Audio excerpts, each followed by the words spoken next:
Halacima. Hey, Hey, Halacima. Halacima. Hey, Hey, Halacima. Halacima. Hey, Hey, Halacima. Halacima. Whee! Yeah, welcome everybody to another episode of the Couch Warriors. You just listened to me and Richard just have failed attempt to do a Halacima song, but we're still fizzing from last weekend's game where the Warriors defeated the Knights literally in the last second due to some Leka brilliance. I'm your host John Lazaron and I'm joined by my co-host Richard the Bandwagon Laddie. Bro, are you still fizzing from that game? Yeah, man. Watch the replay about 50 times, I reckon, of that try. One of the great Waz tries of all time, I reckon. Yeah. Yeah, just a moment of brilliance. He's a boy that we've been singing his praises all season, John, and every week he just doesn't fail to surprise, does he? But that was something special, and that'll be talked about for a very long time. Oh, mate, I mean, out of all people, out of all players, if you wanted the ball to be charged down and ricochet to someone that could possibly get the ball, break the line, or cut through the line and do what he did, you'd want it to be Leka Halasima. Am I right? I don't know if any other player in that side right now would have been able to do that. What he just did. Nah. I think we talked a bit about the Warriors and how they sort of like they're consistent. They've got a lot of good players, but they don't really have the game breaker. Like I mean, Rogers probably one who can do it. Tuapiki when he's on form, but yeah, like Halasima's just shown this season.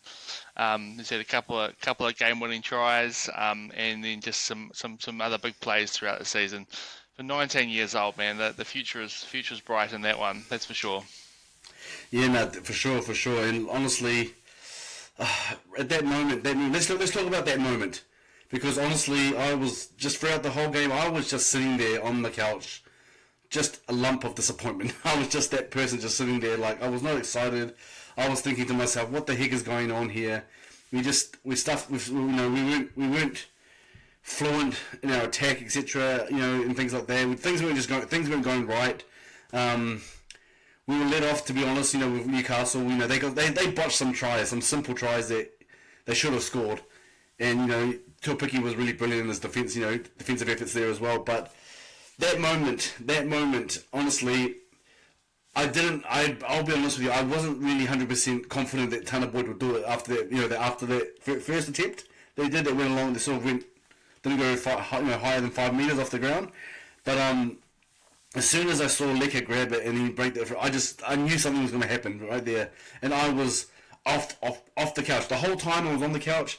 There was the one moment that I was off the couch where it really mattered. What about yourself? Yeah, bro, pretty similar feeling. In my house, I was watching the game by myself.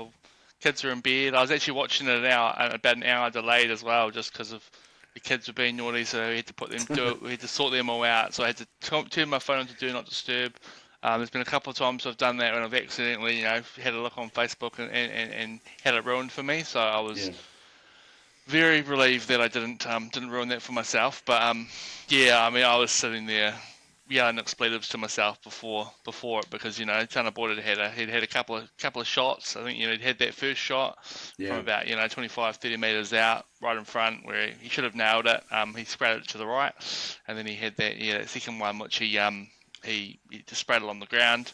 We were fortunate to get the penalty from there, and then he missed the penalty, so it was a real roller coaster of emotions. But it was sort of similar. Like as soon as the ball sort of went that way, I sort of flashed back to that Storm game last year, where Xavier Coates scored in the corner against us, and that was after I don't know if it was the same play as the charge down, but it was after a charge down from the Warriors, or the Warriors kick. It was just crazy. But I mean, even the work he had to do, man, like he got the ball about 42, 43 meters out. The speed he showed, and then like Dan Kekai was flying over, and he did a lovely little bit of footwork to sort of sort of ease his way around there. And then he had 3 tacklers, like Bradman Best is hardly like the worst defender in the game, the least scary person to have sort of chasing after you. And he had the strength to sort of take these guys over the line. He had the momentum, rolled over, and the rest is, as they say, is history. So the boys got the 2 points. Yeah, and a very lucky 2 points. Don't know whether you'd say it was deserved as such, but it just shows you've got to play for 80 minutes. League's a game of momentum, and fortunately it's gone in our favour this time. Yeah, no, I mean it was like a really thrilling moment that last try, that last second try from Leka, brilliant from Halasima, and again, as I said just before, of all people you'd want to be catching the ricochet to try and make an attempt for the line, it would be him, because he's, as I've said, as we've both said many times before, not only is he just a powerful runner, but he's got pace as well, his athleticism, and he's actually got a good cool head on him as well. He knew what to do. He didn't panic or anything. He got through, like you said, that little step on Dan Gagai as well right at the end, and he slid in early just to make sure he got the ball grounded and stuff. So, well, it was brilliant. It was brilliant, and I mean, what would have been the Richter scale? What would the Richter scale would have shown at that time in New Zealand and in Australia? Because obviously a lot of supporters in New Zealand, in Australia, but also Knights fans. They probably thought they had it in the bag right there after that charge down. Yeah, you'd hardly blame them for thinking they had it in the bag, Yeah. I do wonder whether with the charge down, whether old mate was on side again. To be honest, from I've watched the replay a couple of times. I'm pretty sure he wasn't square from our marker, and it was I think it was Jackson Hastings again, which would have been funnier to be pulled up again and then have another penalty if it was looked at. But yeah, I mean, you've seen all the videos on social media. My personal opinion is those dickheads should not be filming it. It's a special moment for people. You should be watching the game. You should be not on your phone. So I was kind of a little bit disappointed in a few of the Warriors fans for that, and everyone kind of bragging about their fun sort of reaction videos. But it was just, there were some expletives coming out of my mouth, John. You would have been disappointed in me. I was jumping around my living room. I was punching the couch in excitement. And then I was sort of like, did he get it? Because the angle was sort of from behind. You're like, oh, was he held up? But no, there was none of that happening. So yeah, it would have been interesting to sort of I just imagine you're getting the Richter scale outside the stadium and just seeing what the noise was, because there's a few Warriors fans there. But look at it, looks like the Warriors Nation. They had a good group there. There was some good Warriors chants going on throughout the game, so it's great to see. There's such a massive following for the Warriors, even across the ditch at the moment. So it's so good to see. Yeah, no, definitely. Well, as we said, one moment of Leka brilliance that brought the Warriors the 2 points and to keep them in fourth spot on the ladder, and to keep that 4 point buffer ahead of the Broncos as well, which is good, because Broncos had a bye, so they had an easy 2 points there.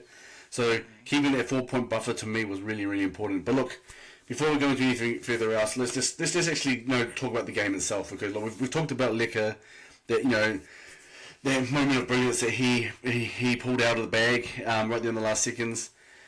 But the game as a whole, let's just be honest and analyze the game as a whole. I mean, what did you actually think about the game as a whole? Because personally, I was I wasn't very impressed. To be honest, that's just being honest with you.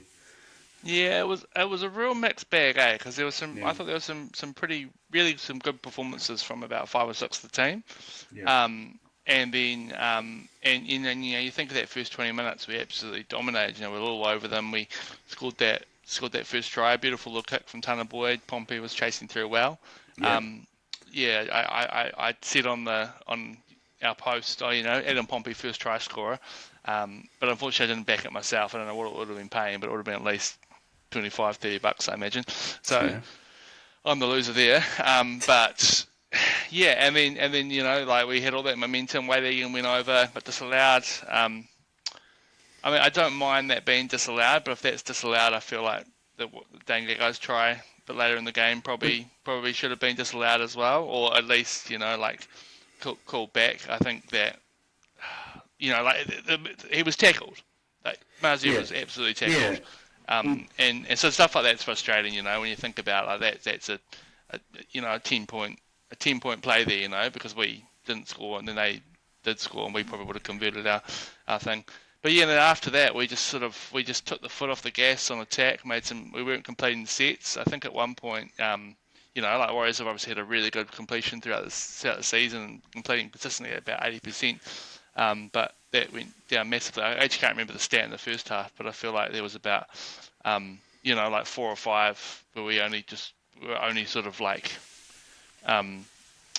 completing about four sets of every like 6 or something like that. So yeah, like just really uncharacteristic from them. And then obviously their left side attack lit up, and our right side defence couldn't match it. Obviously, Capewell playing the centres there with Dallin. They haven't played a lot together, and it showed.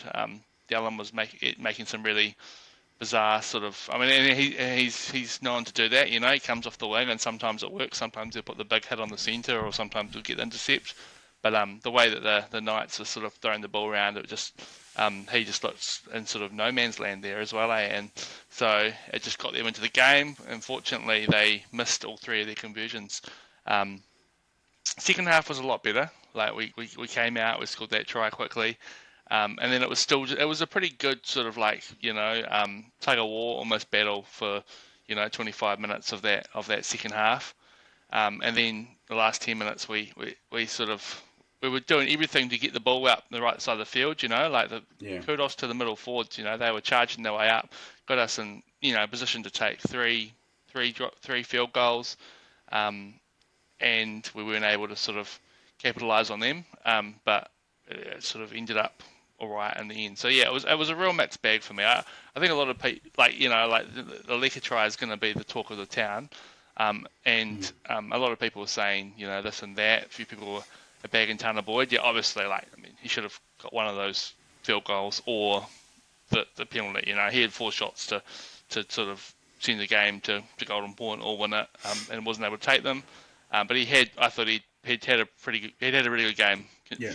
The rest of the game, his kicking game is superb. He was putting the ball, he had the ball on the string, was kicking it deep, and wasn't allowing sort of the big boys at the back for the Knights to run it up. But obviously, people are going to talk about that. But I thought Wade Egan had a really good game. Aaron Clark was his consistent best. Fisher Harris he was leading from the front and the middles, and Tuapiki was great at the back. He had a couple of huge try savers.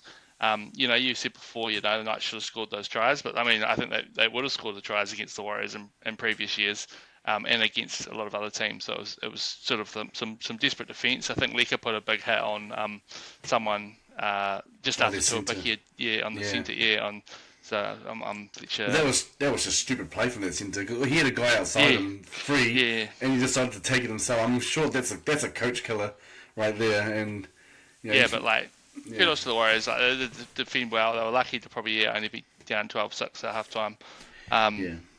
But I mean, there's a lot of questions still, John. That's for sure. No, I agree. And before I give you my thoughts, I just wanted to ask you about that Wade Egan try. I mean, did you think it was a try? Because I mean, you've said you'll accept it for what it is, but at the time I thought he got it down. I know that the bunker watches those replays in slow motion to see whether he actually touched the line or not. But then the thing is, you're watching in real time. The momentum takes him over, and I don't understand how that's not a try. And then you give that try to Gagai's try, where the guy was, because in real time, and when he scored that try, in real time, I thought he was tackled. I didn't watch the replay to think, oh no, he's been tackled. I saw that in real time. I think most people would have seen it in real time. It was that obvious that I know people are talking about his arm didn't touch the ground, but come on, that was a tackle. That was a tackle, and he was tackled. And he was tackled whether his arm was off the ground or not. It was tackled, and you could see that he had stopped. There was no momentum. He had stopped, and then he just passed the ball after he had stopped, which is for me, it's just ridiculous how they can give that, but they can't. They don't give Wade Egan's try. There's this, the bunker. I mean, to be honest, the officiating on the night, including the bunker, was pretty poor as well. And I'm talking for both sides. There were a lot of calls that went against the Warriors, but a lot of calls that went against the Knights as well. So I was keeping an eye on that. So officiating all around was pretty poor. But going back to the game itself, the reason why I say I thought I was just disappointed is just because we're a top 4 team. We're a top 4 team. We're going to play finals this year. I'm pretty confident we're going to play finals this year. We can't go into the final with now seven rounds to go. We can't go playing like that. We'll get booted out if we keep playing like that. I mean, the Knights. I'm no disrespect to the Knights, but they're 13th or 13th in the ladder at the time. I don't know if they've gone further up or we've gone down, sorry, further down. But we need to be putting better performances against these sides because we need to in the finals we'll be playing top 8 sides.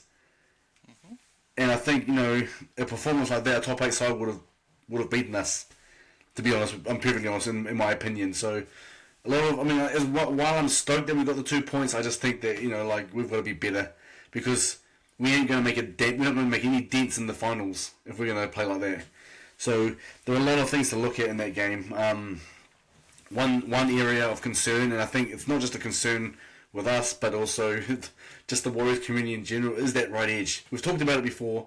It's been brought up before many times, and again in this match it was exposed quite heavily. It was very, very exposed. Dallin didn't have the greatest of games. He didn't have the greatest of games. A few drop balls. He dropped this just remember in the first set as well. I think it was the first set where he got the ball and just dropped it clean, dropped it cold right there. No, there was no pressure, nothing. He just dropped it cold, and it sort of set up his night to be like that. Where he was just fumbling the ball in the air as well, and his defensive reads weren't on point. And I feel sorry for the guy because we all know what he can do when he's in form, but he's going through a bit of a form slump at the moment. Don't you reckon? Yeah, definitely. And there was about 3 balls that Boyd kicked over to him, those bombs to the corner, and he was getting up, he was doing all the hard work, and he was getting up there, getting in the right position, and then one of them I think just sort of went through his hands and hit his head. He got lucky on one of them because I think it turned out that it was actually a Knights knock on. Yeah. But and then I sort of mentioned it before, but defensively he was really out of sorts.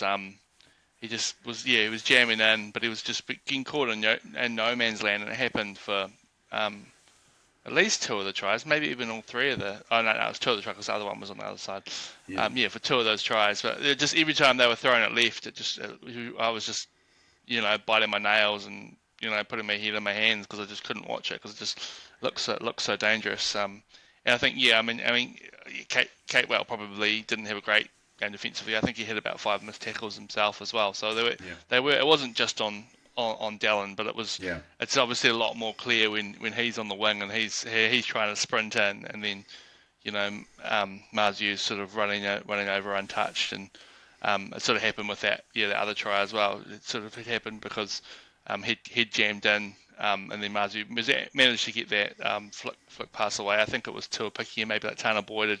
They were the ones that were tackling him out, and he managed to. It was a great offload, but I think it stopped. So it's a hard one to see what they'll do because obviously they've picked him again this week. There was a bit of talk about whether whether there's anyone else who can step up. I think he's on too big of a contract to be playing New South Wales Cup, really. But that's not how it should. That's not how it should be, though. I'm agreeing with you. It just goes to show that the side is not being picked on current form. It's being picked on names, on your reputation.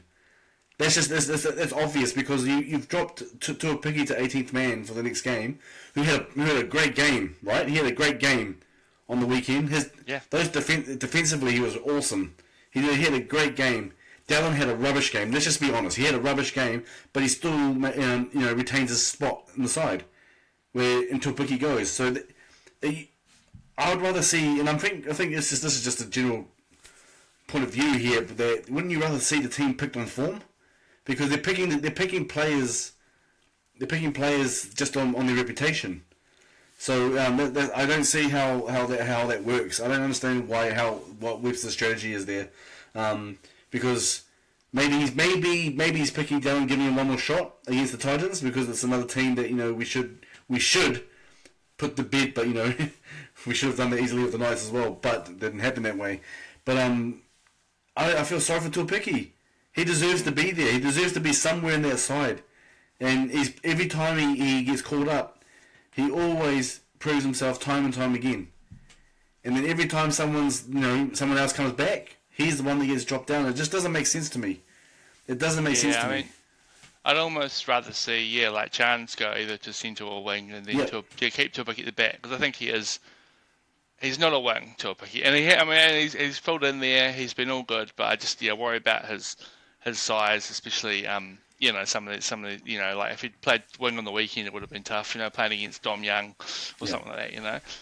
But Chance has got like, and there's no knock on Chance as a fullback. I just feel like you're going to get the same effort from Chance if he's playing. If he's playing wing, and then he's got a little bit of a height advantage as well, and then obviously we've seen him play centre for the Kiwis a wee bit, and like he's sound defensively. He'll once again he'll give it his all.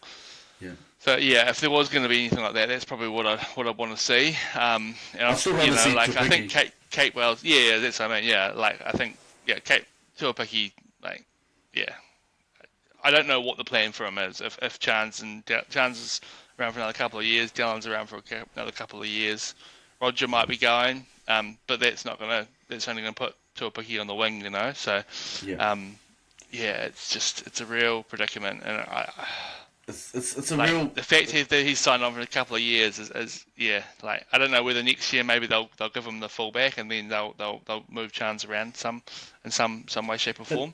But until that happens, it's just interesting to see how Webster plays it. Yeah, but you can't do this in the Premiership. You can't just go, okay, well, we'll give him one. We can't just say, oh, I'll give you one more shot. I'll give you one more shot. You've got to play your best team, especially when you're coming into the finals. We're only 7 weeks away, 7 rounds away, and then that's it. That's it for the season. Then we go into finals. How long will Webster keep picking Dallin on his form? How long will he continue to do that? I think he'll keep doing it. It's just it's how he is, and it's worked pretty well for the last two years as far as just picking on this is the team and you got to work your way in. I mean, I don't know what Tuapiki needs to do to work his way in, to be honest, but the way that Webster is and the way that he's coached his team, I'd like to see some changes being made, but I can't see the changes being made. Yeah, I mean, we'll talk about the team naming more deeply later on when we preview the game.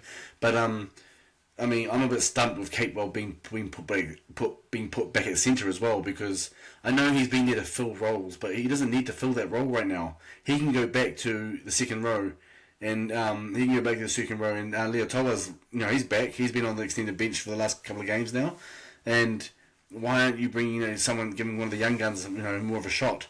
Because I don't think Capewell's going to want to stay at centre for the whole next 7 rounds in the finals. You know what I mean? So what I'm saying is, why are you doing this? Where's the common sense? What's the value of having these guys play out of position, and what is the value of playing in out of form players as well? Where they out of form players that potentially could cost you the game, which has nearly been done with Dallin. Like, I mean, no knock on Dallin here. We love the guy. No, I love the guy. No, you love the guy. He's done some amazing things before, for the Warriors as well. It's just he's in a form slump. That's all I'm saying. And I don't think his form justifies him being in that team. I don't think his name justifies him being in the team. That's what I'm trying to say. And I think Tuapiki, his form justifies him to be in the team. To be in the team right now. So those are my thoughts. Those are my thoughts. Preaching the converted, bro. I'm with you. As I said before, like, there's options. You can put Chance at centre, you can put Chance at wing, and move things around to make it work. But I can't see it happening the way that Webster's coaching this team. And then I mean, maybe it will take a loss to the Titans at home for us to really, get our A into G and think, hey, actually, like, the finals are in 6 weeks. We need to do what we can do to keep that top 4 spot.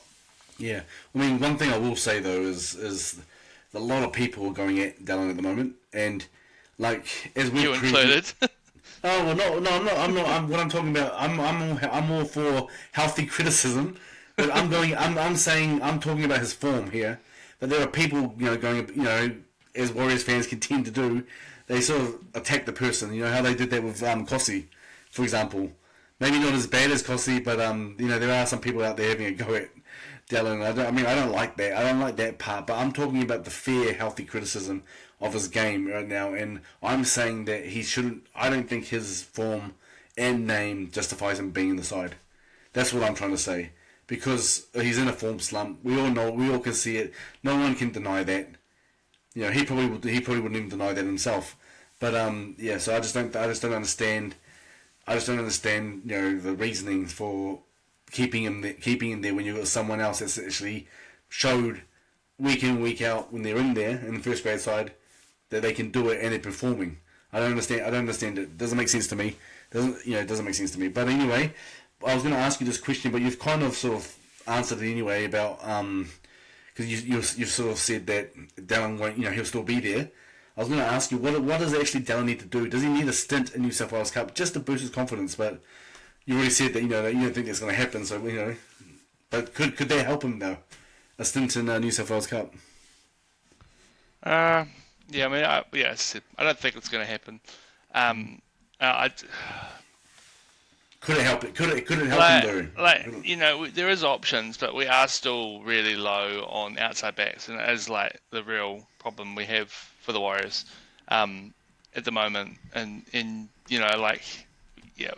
could put him in New South Wales Cup, but then you're just going to do that for a week and then Tuapiki's back at 18th man, or yeah, it's a funny one. I can't see it happening. I mean, it might help, but it's a pretty, I think it is a step down, a pretty massive step down from first grade. I mean, it's good to see, and also that team's doing well. Why sort of try change something that's working for it's pretty tough on the likes of Siakali and some of those other guys who are playing the outside backs there if they're getting sort of dropped to the bench or to 18th man because Dallin's just gonna walk in there, and I know that's sort of how it works with that system, but no, just he'll stay there. He's been picked this week. He's probably had one good game this season. I feel and he's been out injured a few as well. But it's not a new thing really, is it? He's been far from his best. And yeah, that was just sort of like the icing on the cake really for his season so far. And it's sad to see everyone sort of get up in arms, and attack him personally. But that's just the world that we live in with social media these days, eh? Yeah, definitely. So you're saying the writing's not on the wall for Dallin. You think, no matter how bad he plays, he's still going to be walking into the side week in, week out, which is that's how this. You think of last year with the likes of Nuakura and all that. They just kept picking him. Johnson would come back and be a bit useless for 3 or 4 weeks in a row. They just keep picking him. And I don't mind it. It's good for the morale of the club, and the club's in a good place. It's obviously working, having that sort of mindset. But yeah, I can't see him getting dropped. Yeah, I mean, if I'm going to be realistic, I don't see him being dropped either. But it's just, for me, it's more like that doesn't sit well with me. It doesn't sit well with me if someone's really out of form, and you're dropping someone in form for someone that's out of form. It doesn't make sense. It just doesn't make sense. The whole point of it's like I know that they're professional players, so these are their jobs, but their jobs that are based on form. There are other players trying to fight for spots. It makes it harder to fight for a spot. To make a spot your own when other people that are ahead of you because of their name will just automatically will be an automatic selection. That doesn't sit well with me. And then Webster may say that's not the case, but that's what it looks like. That's what it looks like at the moment, doesn't it? That he keeps getting picked no matter what, and the form player gets dropped. So yeah, that doesn't make any sense to me. But again, Leatua just brought it up. Just bring it up again. Leatua, he's shown what he can do, and he's a genuine outside back. He's a centre. So why not bring him back in and put Capewell to where he belongs, which is the second row? So, but anyway, look. One more question I just want to ask you, and again, we've already alluded to it already in a way in the answers that you've already given in the talk we've had so far. Is look, we've got the 2 points, right? Stoked. We're stoked. We're getting there. We're still staying where we are on the ladder. But is that performance good enough going into the finals? Is that kind of performance good enough going into the finals? No, absolutely not. And they'll be aware of that. I don't know if you recall. I think but I feel like in the 2023 when we had that good season, we finished fourth. I feel like it sort of we had a couple of games around this time, just post Origin, where we'd sort of come out of Origin, we're looking alright, and then we just had a couple of games where we didn't look our best. We think we still were winning the games from memory, but we were just looking real clunky. So it's kind of a similar thing, bit of a hangover. Like, I mean, obviously, a ton of Boyd's come in there. To lose your halfback, 2/3 of the way through the season's never easy. And he obviously started really, really brilliantly last week, but his performance this week, particularly in the last 10 minutes, basically, like that would have sort of made a dent on his confidence, I'm sure. So they're probably just working out a few things, working out some combinations. There's still, we're just talking about this Dallin thing. Gatewell's still playing the centres, so they're not playing the 17 that they'd probably want to be. But they'll be aware. Yeah, their performance was well below par, but hey, they got the win against all odds. As I said before, what I did like was particularly in that last 10 minutes, the way the middle they were carding their way up the field and making easy meters. I'm pretty sure we were about 5 from 5 completion rate in that final 10 minutes. So we were holding on to the ball, we were smashing our way up the. So there was plenty to sort of like about that game, and I mean it was an enjoyable game to watch, and it's one which previously we would have lost. If we've seen so many of those games, John, that the Warriors sort of come out firing, and then we could have lost it, by 30 points. I feel like we've seen games the last couple of years where that's happened. So the fact that they were sort of able to regroup in the second half, come out strong, it was a really, really good tough battle. But yeah, it was a very understrength Knights team. No Ponga, no Fletcher Sharp, no Dylan they were Lucas. crapping themselves as well, literally. So yeah, exactly. Yeah. Exactly. So I mean, yeah, no, not good enough. But there was still enough there to sort of think, hey, look, they still managed to win. I mean, this is a competition where any team can beat any team, and we know that. Like the Raiders could lose to Titans or whoever. I think Titans are wouldn't spin at the moment, and you wouldn't be surprised. Yeah, exactly. It's just the way that this comp is, that anyone can beat anyone. And we'd lost 5 games in a row in Newcastle as well, which was a stat I wasn't aware of until I was watching the game the other day. So it's obviously not a happy underground for us. So the fact that we went there, got 2 points, I'm happy about that. But I would be happy to see a bit more of a polished performance this week. Yeah, I mean the reason, fair enough. I mean the reason why I asked this question is because on our social pages, there's been quite a few comments talking about a win's a win, and I understand that to an extent, but not in this situation. A win's a win, but what Warriors fans need to look at the bigger picture here. They need to look at the grand scheme of things here, where we are now. We're going to be playing. Still 4 points ahead. I know, but you got to look at the bigger picture here. What I'm trying to say here, the bigger picture meaning is that kind of performance won't go well in the finals, and you said that as well. It won't go well in the finals against a team in the finals, and that's what I mean by yes, we got the 2 points, and I'm happy, I'm stoked, but I'm saying is that for me it's the performance, because that kind of performance is not going to go well in the finals. If they keep it up, I mean, that's what I'm trying to say. If they keep it up, so that's what I mean. That's what I mean by looking at the bigger picture. Is they need to improve some things going into the finals. We're going to play finals, right? We're going to be in the top 8 at least.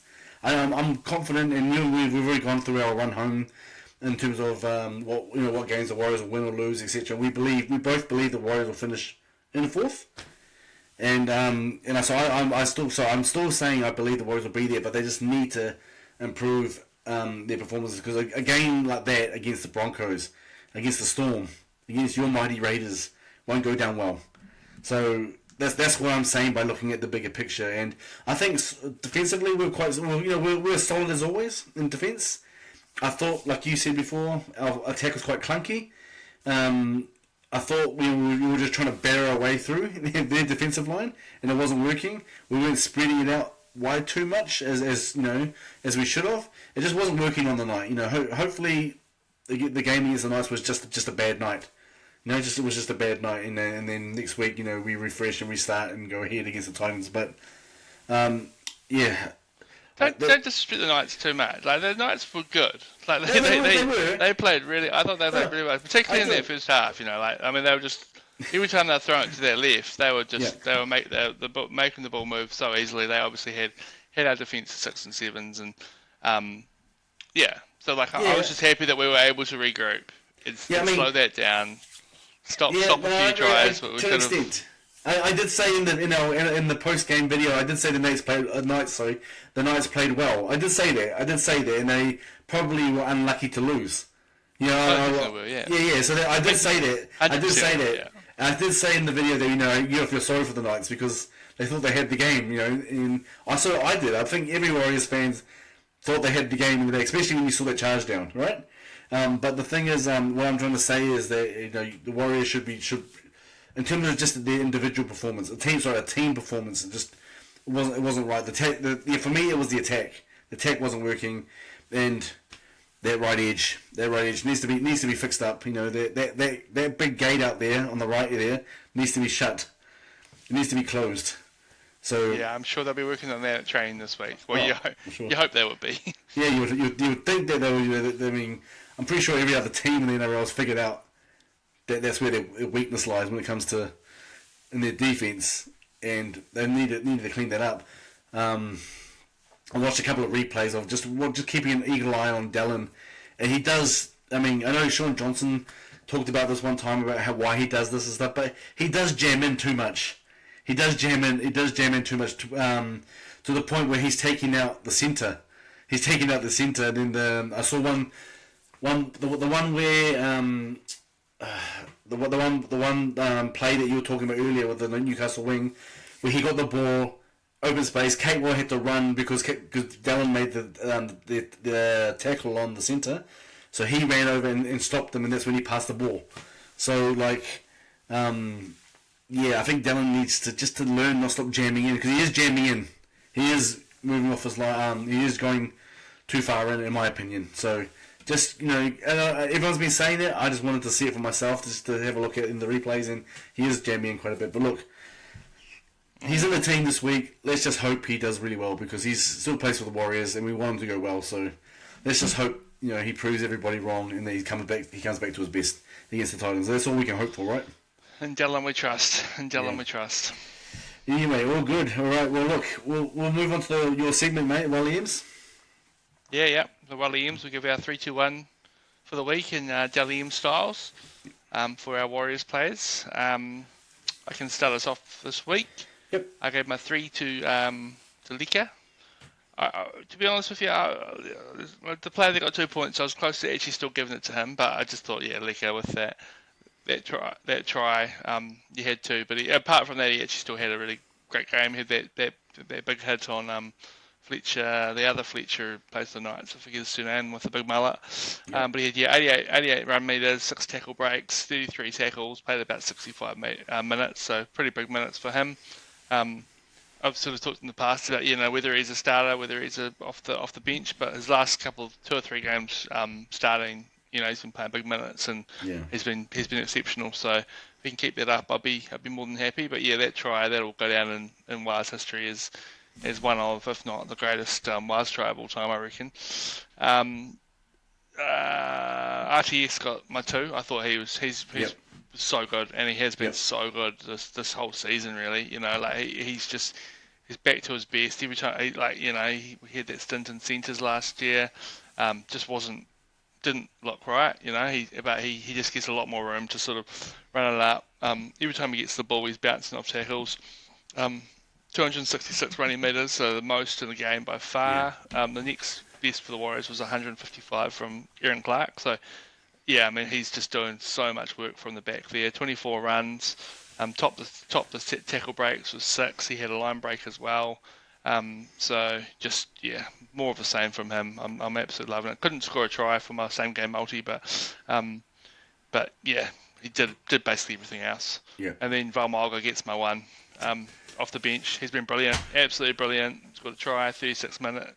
Only 36 minutes, but it's 73 metres, 23 tackles. And I sort of talked before about how we crashed our way up the field late in the game, and he was a big part of that. I thought, he was making making a heap of meters. The future's bright between him and Leka, man, and Tanner Smith, Jacob Laban. They're both great as well. Yeah. But I did want to shout out, I thought Aaron Clark once again brilliant. Wade Egan was great. Fisher Harris, loved what he was doing in the middle, and Tuapiki were my other sort of shout outs that I would have loved to have give half a point or something. Well, it's funny you say that because you got exactly the same Williams points as me, 3-2-1. Really? And the person that I was fighting over for for number one, in terms of 1 point, was Vaumanga and Tuapiki. There you go. Yeah, for the exact same reason. So 3 points, Leka. Need I say more? Yeah. Brilliant on the night, and not just because of that last second try, but also because just throughout the game, just doing what he does best, and also that try-saving tackle, where we talked about it earlier, where I forgot the name of the Knights player, Mullet Boy, decided to take on Leka, instead of passing on to his right wing, and Leka got him there and smothered him there, and I thought Leka was great, brilliant, and all right. I remember.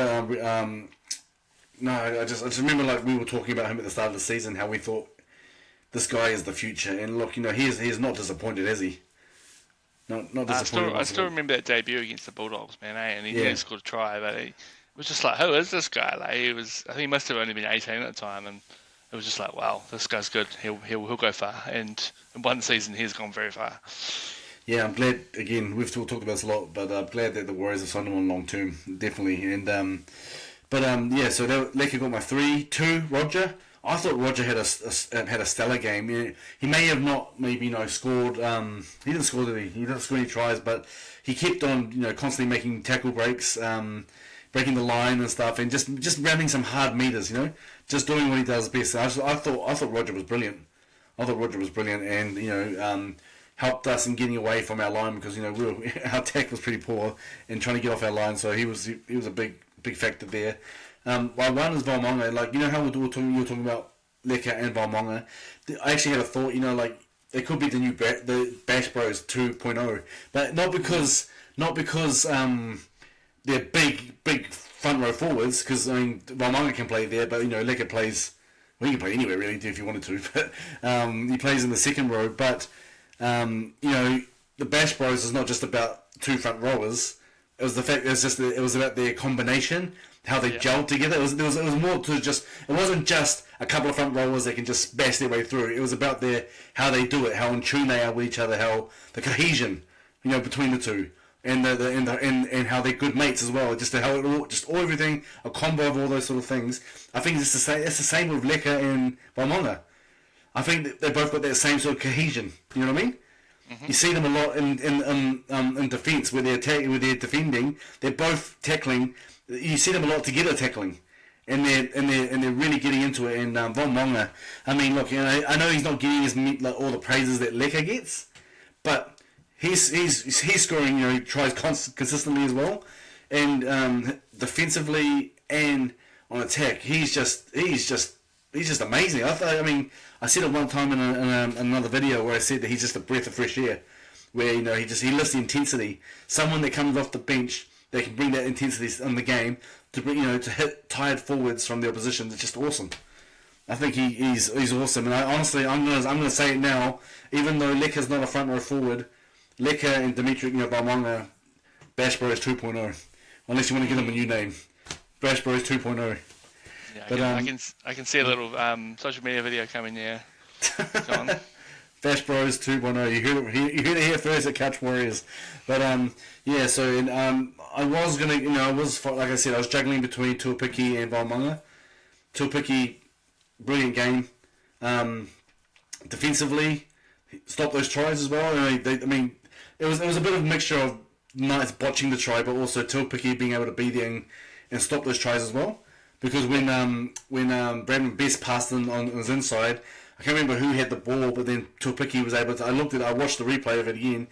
The way he angled, how he sussed it all up, and then as soon as Bradman Best passed the ball, he quickly turned, was able to catch up to the player, and he tackled him with enough force that the player was just, when he tried to pass it back inside, just went everywhere. The ball just went flying everywhere. So, Tuapiki, and honestly, bro, I love the guy. I think he's amazing, and I feel every time I see him being dropped to the extended bench, I'm like, what the heck is going on here? We need the guy.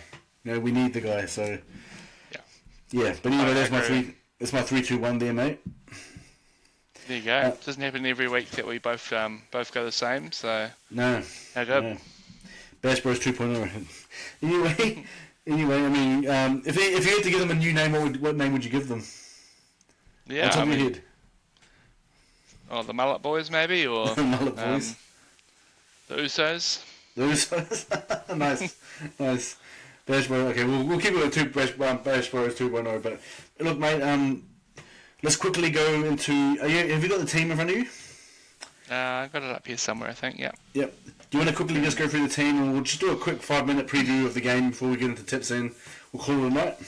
Yeah, sure thing. Yeah, Chance at fullback, Dallin and Rog on the wings, Pompey, Capewell centres, CHT and Boyd in the halves, Fisher Harris, Egan, Ford, front row, Leka Halasima, Noel Corey in second row, and Aaron Clark at the back. Tamari Martin at 14, Jacob Laban, Dimitri Faamaga, and Tannis Dowers Smith at 17, with Tane Tuapiki 18th man, with Sam Healy, Bunty Afoa, Alila Toa, and Eddie Iruma Toiova. Yeah. And the other, so an unchanged lineup from no, it's not. Chances back.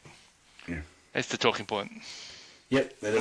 We've already talked about our thoughts on that, I think. That's what I mean. Like that's why I'm saying just give it a few minutes to talk about the team naming, because we have talked about it. We've shared our thoughts about what we think about it. I mean, I have no issues with Chance coming back. It's just more, I think that maybe he may need to solve an issue. He might be the solution to an issue that we have on the right edge, whether it's at centre or at wing.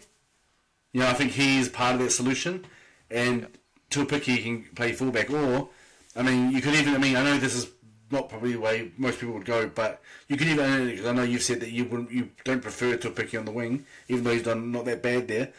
Put him on the wing, and then you have maybe like Chance at fullback or Tamari Martin at fullback. Something along those lines. But yeah, so Chance is coming back. He's going to stay there, but I would have still kept Tuapiki on the wing. I would have put Capewell back in the second row.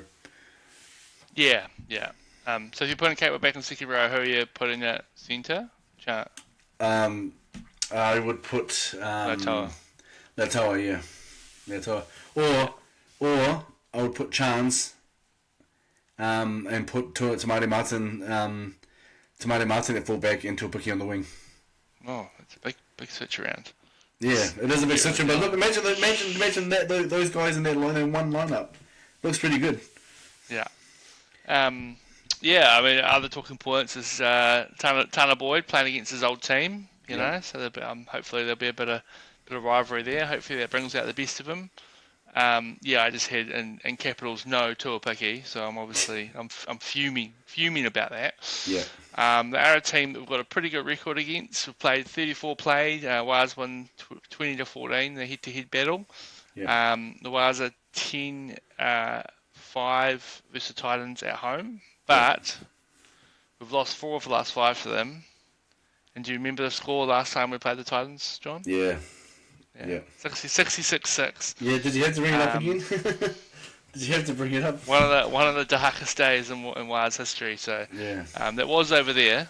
And from memory, I think we had a few players out. I'm not going to make too many excuses. So I think as you said before, I felt this is a game that they would have picked. We're playing the Titans twice in the last 7 rounds, which has worked very well in our favour, hopefully. But you can't sleep on it. They should have beat the Tigers last week. They'll be pissed off about that. And there's still plenty of talent in that team. You got AJ Brimson at the back. Philip Sami on the wing. Big Tino's out, isn't he? Big Tino is out. Yeah, but Kieran Ford and Jaden Campbell in the half. So plenty plenty of talent there. Kieran Foran returned to Mount Smart for his last trip there. Yeah. And Jaden he's one of those players who, when he gets his mind in the zone. But and then like the sort of Bo Fulmer, Chris Randall, Mo Fotueka in the bench. So there's some talent there, but on paper we definitely look like the better team, and I suspect we should be on form as well, right? Yeah, exactly. Yeah. So, but it's just their head-to-head record's a little bit concerning.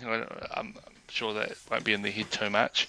But after last week, I don't want us to smash them. I'm not worried about that, but I just want to see like a solid performance where we can sort of just like bit of consistency and not be a bit so over the place as we have been the last couple of weeks.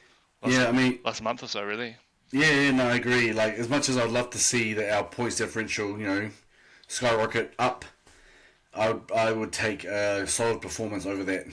Like, one where, just that we can build on going into the finals. And that's what I meant before earlier on about, performances. Like, their performance wasn't good enough. We won the game, but it wouldn't, that kind of performance won't go well in the finals. So, a solid performance just to keep improving week in, week out, until the finals comes along, that I would settle for that. Like you said, there doesn't have to be a big blowout of the score. As long as we put the good performance in that we all could see that this is promising. And like you were saying before about Tanner Boyd, he actually had a good game. I thought he had a good game. I think a lot of people are looking at him at the last 10 minutes, like you were saying. They're analysing his whole game. They're summarising his whole game from that last 10 minutes, which is a little bit unfair because he did pretty well throughout the night, so you can't really bag Tanner Boyd. But anyway, I think we should win this, hopefully comfortably. But again, we should have won the ninth one comfortably, and that didn't happen. So who are you circling as your player to watch? Who's gonna step up, or like, is it Dallin? Is it Tanner Boyd? Is it who's bouncing back? Is it someone just to keep up the consistency? Roger to do another 250 meters. Who is your eyes on this week, John? Honestly, I think everyone's eyes are on Dallin. I mean, you can't tell me that I'm the only person asking the question, how is he still getting picked? Well, no, we know that because we've both been on social media in the last few days. Yeah, so exactly. So I'm not the only person asking that question, especially when you see the team naming. So I think a lot of eyes will be on Dallin. So again, as much as I think his form doesn't justify him to beat, justify him his spot on the side right now, he is there. So let's support him and let's just hope that he pulls out something out of the bag, and that sort of sparks the whole form to go up and the confidence to go up, where he'll start doing what he did, like especially in 2023, where he was scoring tries galore. So yeah, that's I think a lot of people have their eyes on Dallin to see what he's doing. See, it won't be just on attack; it'll be on defense. There'll be a lot of eagle eyes out there watching to see what he does when he's on defense, to see what he does defensively. So, I can't wait for him to score like 3 hat-trick tries. Oh, mate, I'd love it. 3 intercepts. 3 intercepts. I mean, 3 hat-trick tries. Exactly. 3 intercept tries. Yeah. A hat-trick of intercepts. Yeah. No, I'd love it. I'd love to see it. But they're playing the Titans at home as well. I mean, Warriors are playing at home. So it's not a sold-out crowd. I read a stat earlier on that this is the 26th sold-out crowd in 29 games. 26 out of 29 games have sold out the Warriors. How amazing are the Warriors fans? Yes, sometimes you look at the Warriors fans and they're like, why are you saying this? Why are you saying this? Or the backlash they give. But at the same time, there are a lot of passionate Warriors fans out there that just stick it out for the team, which is awesome to see. Yeah. Well, look. Yeah. We're running out of time here, so we haven't got a deep preview of the game, but it doesn't matter. We'll review the game once the game is played. So should we just go into tips and we'll call it a night? Yeah, sounds good, man. Sounds good. All right. Just do a quick round head to head. Yep. No explanations needed. Well, you can if you want, but nothing needed. Roosters Storm starting us off. Still Storm. I mean, they lost to Manly on the weekend. I saw that game. I thought it was quite. I mean, I know we're not talking about big explanations here, but I'll just quickly do this one. Where Harry Grant sort of clips the leg of was it Luke Brooks? Yeah, Luke Brooks. I think it was that was attempting the field goal, and He got penalised for it, and he wasn't even looking. I mean, if you're attempting to charge down a player trying to kick, there's a good chance that you're going to clip him on the way because you're following through. Your momentum's taking you through. So I don't understand that. But anyway, I still think the Storm will take it out. Yeah, same here. Especially after the Roosters lost to the Sharks. Well, the Sharks look like they might be back, so it's an interesting prospect. I'd written them off. Cowboys Dragons up next. I like the Dragons there. Yeah, me too. I like the Dragons as well. Cowboys are not great, and I think Tom Payton will be gone pretty soon, I reckon. Yeah. Broncos Eels. Eels have just. I think Moses is back, but Iongi's out, so they can't catch a break. I'll go the Coes at home. I'm gonna go Eels, mate. Oh, nice. Don't mind that. Would love to see it. Yeah. Great for the Wires. Yeah, exactly. Warriors Titans. I think we're both going to be going. Yep. Wires, I presume. Wires, yeah. Panthers Tigers up next. Can Luai get one up against his old team? Nah, Panthers on the they've won 6 in a row now. They're starting their slump. I mean, They're just going to win another one. Oh. I was going to mention this before, if the Warriors finish in 4th and the Raiders finish in 1st place because the Storm lost, so now Canberra outright 1st, you know how first place 4th? I'd rather play the Raiders rather than the Storm, to be honest. if it was come finals fully time. But yeah. But I think the other team that I'd be wary of, not just the Storm, the other team that I'm wary of would be the Panthers. Absolutely. Yeah. So Panthers, definitely Panthers. If they're coming right, and the likes of, I mean, they dismantled the Rabbitohs. I mean, it was the Rabbitohs, but they had no Cleary, no Yo, and still won by 20 points. So. Yeah, exactly. Yeah, Dylan Edwards had a good game. Yeah. Speaking of the Rabbitohs Sharks. I keep stepping the Rabbitohs and they keep letting me down. I'm going to go one more time. I'll give them one more chance. All right. Well, I'm going to Sharks. Usually, you know me, I don't like the Sharks at all. There's something about the Sharks I just don't like them. But in terms of tips, I think they will beat the Rabbitohs. Yeah, it's probably the bet. But I think Logan Dodd's coming in 7. I'm expecting a big game. Yeah. Raiders Knights. Raiders after the bye. I'm going to go Knights. In Canberra. Yeah, I'm going to say that the game that they just played is going to inspire them to lift up again. You know, they won't have the craps anymore. Well, hopefully they won't have the craps anymore. But I've been through that gastro bug before, and it is horrible. Trust me, it is horrible. No one wants that gastro bug, and hopefully they've recovered from that, and then they put one on. I'm hoping that game against the Warriors inspires them to go up, lift up a level, because I don't think they can play finals at the moment. I don't think they can, but they can still put out a good performance, to round off the season. Yeah. And then Bulldogs Seagulls, final game of the round. Could be probably game of the round, I reckon. Yep. I think I tipped, when we did our thing, I tipped the Seagulls to win this one, so I'm going to go Seagulls. Yeah, me too. I just want to see the Bulldogs lose. Yeah, I just want to see them lose. Yeah. Sweet. That's another round of tips for the week. All right. Well, look, we're out of time, guys. So thank you all, everyone that's tuned in to listen to us or watch us. We are thankful for your support. As always, remember, if you're watching this for the first time, or if you're watching this for the 100th time, I don't know how many times you've watched us, but if you haven't subscribed, please subscribe. It helps us a lot. Like, comments. We try to make an effort to comment as well. Haven't had too much of a chance this week, but I'll try and look back and we'll try and do some comments. From the do you see that? There's a little comments on YouTube, etc. There's a few comments there, but just haven't had a chance to get to it. But anyway, I'm not as good as checking as you are, bro. Yeah. It's been a busy week. It's been a busy week, so I just haven't had a chance to get to that. So if you're wondering why we haven't responded, that is the reason why.